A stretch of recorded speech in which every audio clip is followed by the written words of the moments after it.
El tercer día sin su mensaje lo sentí como un fallo del mundo. Iba, en el metro, hacia nuevos ministerios, con el móvil en la mano, refrescando la pantalla sin darme cuenta. No era una urgencia real, no había ninguna llamada perdida, no había nada raro, y aún así me subía una ansiedad difícil de explicar. Yo había pedido silencio, yo lo había provocado, pero en ese vagón lleno me di cuenta de que la ausencia ocupaba más espacio que cualquier notificación. Todo empezó a principios de año, cuando yo estaba metido en un ritmo que no se parecía a una vida. Salía de mi piso cerca de calle de Atocha sin pensar. Entraba al metro, llegaba a la oficina en Azca, y me sentaba delante del ordenador con la misma idea todos los días: aguantar, producir, no perder el puesto. Trabajo en una consultora y el calendario manda. Reuniones, correos, informes, cambios de última hora, y esa sensación constante de que si aflojas te pasan por encima. Yo no lo contaba como tragedia, lo contaba como normalidad. En medio de ese ruido, mi madre, Amparo, me enviaba cada mañana un mensaje corto a las 8 en punto. Un saludo de buenos días, una pregunta simple, a veces un recordatorio de comer bien, a veces nada más que el gesto. Al principio lo veía como una costumbre tierna. Luego empecé a verlo como una interrupción. Me entraba justo cuando yo estaba revisando un correo importante o cuando intentaba concentrarme en una presentación. Me sonaba a control, a infancia, a que todavía había alguien vigilando si yo estaba bien. No es que mi madre me llamara 20 veces al día, era un mensaje. Uno. Pero mi cabeza, ya cansada, lo convirtió en un enemigo. Yo me repetía que era adulto, que tenía mi vida, que no podía estar respondiendo cada mañana. Me daba vergüenza admitirlo, pero a veces me molestaba más por orgullo que por falta de tiempo. Como si contestar 2 líneas me hiciera menos serio. Un lunes, después de una semana especialmente pesada, lo vi entrar en la pantalla y exploté. Le mandé una respuesta seca, con el tono de alguien que cree que está poniendo límites cuando en realidad está soltando una patada. Le pedí que parara, que no necesitaba ese recordatorio diario, que me distraía, que yo ya sabía cuidarme. Lo escribí rápido, sin leerlo 2 veces, con esa valentía barata que sale cuando estás agotado. Al día siguiente, a las 8, no llegó nada, y durante 1 hora me sentí ganador. Caminé por Gran Vía hacia una reunión, con la sensación de que por fin controlaba mi tiempo. Me repetí que era lo lógico, que mi madre debía entenderlo. Hasta que, al final de la mañana, noté algo raro. No era paz, era hueco. No era libertad, era una falta de señal. Y yo, que había pedido esa falta, empecé a mirar el móvil como si esperara que el mundo se corrigiera solo. El segundo día sin mensaje ya no se sintió como victoria. Se sintió como una cosa que se queda a medias. Yo seguí con mi rutina, pero empecé a vigilar el reloj. No por nostalgia, sino por costumbre. A las 8 mi mano iba al móvil sola. Me daba rabia admitir que me importaba. Me molestaba incluso conmigo mismo, como si yo estuviera fallando en mi propia idea de ser adulto. En la oficina intentaba hacer como si nada. Tenía encima una presentación para un cliente grande, y mi jefe, Federico, medía todo en plazos y números. Yo también me había vuelto así. Yo había aprendido a hablar de rendimiento, de eficiencia, de priorizar, y en ese idioma, un mensaje de buenos días no tenía valor. No movía un proyecto, no cerraba un contrato, no mejoraba mi currículum. Era solo un gesto repetido, y yo lo trataba como si fuera ruido. A veces pienso que mi problema no fue la prisa, fue la manera en que empecé a mirarlo todo. Si algo no servía para avanzar, me molestaba. Si alguien me pedía 5 minutos, yo sentía que me los robaban. Con mis amigos empecé a responder tarde. Con mi pareja de entonces, Beatriz, empecé a estar sin estar. Yo llegaba a casa y seguía con el portátil abierto. Yo decía que era temporal, que era un año duro, que luego se arreglaría. Ella se cansó antes que yo, y yo, en vez de asumir mi parte, lo convertí en otra prueba de que debía concentrarme solo en mí. Por eso el mensaje de mi madre me caía mal. No por lo que decía, sino por lo que representaba. Alguien que seguía ahí, constante, sin pedir nada grande, sin negociar, sin exigir resultados. Y yo estaba tan acostumbrado a vivir en modo defensa que la constancia me parecía una presión. Me repetía que si respondía todos los días, me ataba. Me inventaba una teoría sobre límites para justificar mi distancia. Ese segundo día, a mediodía, entré en un bar cerca de Plaza de Castilla y pedí un café rápido. Saqué el móvil, miré la conversación con mi madre y vi mi último mensaje, el mío, el que había cerrado la puerta. Me dio vergüenza. No una vergüenza bonita, sino una de esas que se sienten en el estómago. Aún así, no hice nada. No pedí perdón. No mandé un saludo. Me dije que era mejor dejarlo así, que ya había pasado, que no hacía falta removerlo. Por la tarde me encontré con Guillermo, un compañero del trabajo con el que a veces compartía el camino hasta el metro. Me habló de su madre, de que había ido a verla el fin de semana, de que la ayudó con unas gestiones. Yo asentí, hice algún comentario y seguí adelante. Pero me quedó una idea dando vueltas. Yo llevaba meses posponiendo Aranjuez. Siempre decía que iría el próximo fin de semana. Siempre había algo. Esa noche, al llegar a casa, abrí el chat otra vez. Vi los mensajes viejos de mi madre, siempre parecidos, siempre simples. Y noté algo que me incomodó más que el silencio. En esos mensajes no había prisa. Había una persona intentando tocar mi vida sin invadirla. Yo había llamado invasión a lo que era una forma de comprobar que yo seguía existiendo en su día. Me fui a dormir tarde, como casi siempre. Y antes de cerrar los ojos pensé en algo que no me gustó. Yo no había conseguido libertad. Yo había conseguido que mi madre obedeciera. Y eso, visto así, no sonaba a límites. Sonaba a distancia impuesta. El tercer día empecé a inventarme catástrofes. No porque yo fuera dramático, sino porque mi cabeza necesitaba una explicación. Si alguien manda algo todos los días durante años y de pronto para, el cuerpo lo nota antes que la razón. Me desperté antes de la alarma, miré el móvil y no vi nada. Me quedé sentado en la cama con esa sensación de estar esperando un golpe. Intenté llamarla. Primero una vez, luego otra. No entraba. Me salía el aviso de que no estaba disponible. No era prueba de nada, lo sé. Podía estar sin cobertura, podía estar con el teléfono apagado, podía estar simplemente haciendo cualquier cosa. Pero yo ya estaba en un punto en el que mi mensaje seco se me devolvía como un boomerang. No podía quitarme de la cabeza la idea de que yo había cerrado la puerta y ella se había quedado del otro lado, obedeciendo en silencio, sin molestar. En el trabajo no rendí. Miraba la pantalla y no retenía. Cuando sonaba el móvil me daba un salto el pecho, y luego era un correo de un cliente o una notificación cualquiera.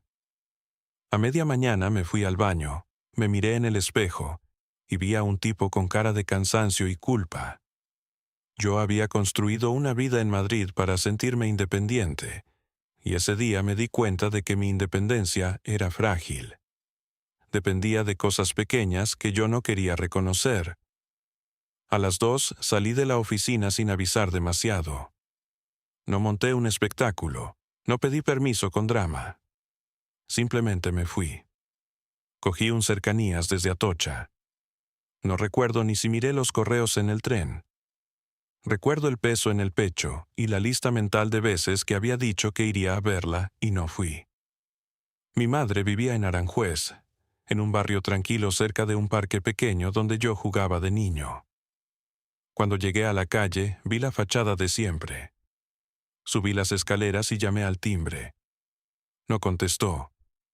Volví a llamar. Nada. Golpeé la puerta con más fuerza. Nada.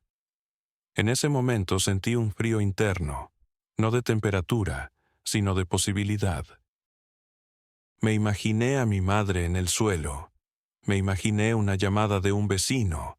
Me imaginé que yo había estado 3 días defendiendo mi orgullo mientras ella necesitaba algo y yo no lo vi. Busqué el número de Consuelo, una vecina que yo conocía de toda la vida. Tampoco contestó a la primera. Me quedé mirando la puerta como si fuera una pared cerrada contra mí. Entonces recordé el llavero. Yo llevaba un juego de llaves viejo en la guantera del coche, por si alguna vez se necesitaba. Lo había guardado años atrás y casi me olvidé de que existía. Ese día me vino a la cabeza como una señal. Bajé a la calle, busqué el coche de alquiler que había tomado, abrí la guantera y lo encontré. Volví arriba con las llaves en la mano, con la sensación de estar haciendo algo incorrecto y necesario a la vez. Abrí. Entré despacio. No vi caos. No vi nada roto. Vi un pasillo limpio, zapatos bien puestos, una bolsa de compra en la cocina. Eso, en vez de calmarme del todo, me desconcertó. Caminé hacia el salón, luego hacia el cuarto de baño, luego hacia su habitación. No estaba. Seguí el sonido de una radio bajita que venía de la terraza. Y ahí la vi. Mi madre estaba sentada, con una taza en la mano, revisando unas cuentas en una libreta. Estaba viva, estaba entera, y no tenía ni idea del terremoto que yo llevaba dentro. Su móvil no estaba en la mesa, no estaba en ningún lado.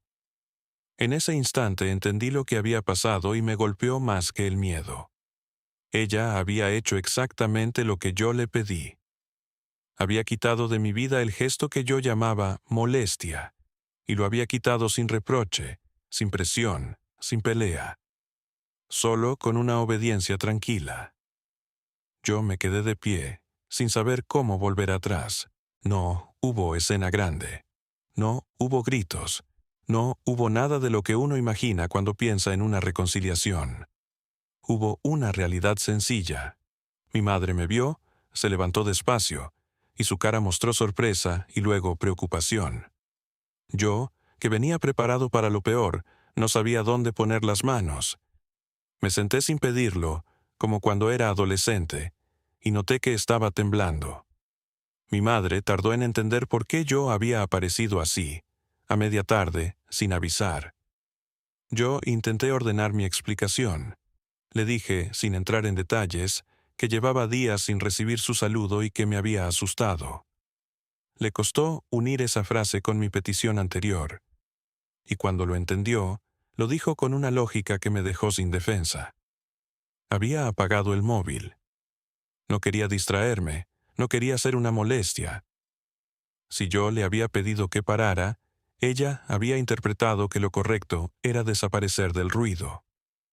No solo dejar de escribir, sino no estar disponible. Para ella, respetar mi límite era eso. Ahí me di cuenta de lo que yo había hecho. Mi madre no estaba jugando a castigarme. No estaba intentando darme una lección. Estaba obedeciendo. Punto. Había aceptado mi forma de hablarle sin discutirla, como si lo normal fuera que yo me irritara y ella se adaptara. Pasamos el resto de la tarde en cosas pequeñas. Yo revisé que tuviera comida en la nevera, miré si tenía algún recibo pendiente, le pregunté por sus citas médicas. Me enteré de que había tenido una revisión de rutina y que se había arreglado sola porque yo nunca podía ir. Me lo dijo sin reproche, como quien comenta un trámite. Y ahí me dolió más, porque entendí que su manera de quererme también era esa. No pedirme más de lo que yo estaba dispuesto a dar. En un momento busqué su móvil. Estaba guardado en un cajón. No estaba roto, no estaba perdido. Estaba guardado. Lo encendimos, vi la batería casi llena. Vi que no había nada raro. Era solo una decisión. No molestar. Yo no supe cómo pedir perdón sin caer en frases grandes. No quería convertirlo en un teatro, pero sí quería que quedara claro que yo me había equivocado. Le propuse algo simple: volver a su saludo, pero sin obligación de respuesta larga. Yo le dije que podía seguir enviándolo y que yo respondería cuando pudiera, aunque fuera con una línea. También me comprometí a llamar más, no solo cuando me entrara culpa. Me escuché a mí mismo diciendo esas cosas y me dio miedo fallar otra vez. Pero también sentí algo parecido a un alivio. Por primera vez en mucho tiempo, yo estaba decidiendo acercarme en vez de alejar. Antes de irme, dejé el llavero de repuesto en un sitio visible, no en mi guantera, como si fuera un secreto. Y guardé en mi teléfono una alarma para llamarla 2 veces por semana. No como un acto heroico, sino como una higiene básica. Al salir de su casa, entendí que yo había estado midiendo el amor con la regla equivocada. Mi madre no me ofrecía grandes gestos, me ofrecía continuidad, y yo había confundido esa continuidad con una carga. Volví a Madrid esa noche con una sensación incómoda. El problema nunca fue el mensaje. El problema fue mi manera de tratar a la persona que lo enviaba. Los cambios no fueron grandes. Fueron incómodos. A partir de esa semana, empecé a responder su mensaje de la mañana casi siempre. A veces con una sola palabra, a veces con una frase. Me obligué a no dejarlo para la noche, porque por la noche yo ya no era persona, era cansancio. Entendí que si no lo hacía en el momento, no lo haría. Al principio me resultaba raro. Me parecía que estaba volviendo atrás. Pero luego vi que no era volver atrás, era sostener algo que yo había dejado caer. En el trabajo seguía igual de exigente, pero empecé a poner límites reales donde antes solo ponía frases. Dejé de aceptar reuniones que no tenían sentido, y cuando me tocaba quedarme, me quedaba, pero sin venderlo como orgullo. Era lo que era. Fui a Aranjuez más. No todos los fines de semana, porque no siempre podía, pero dejé de usar esa excusa automática.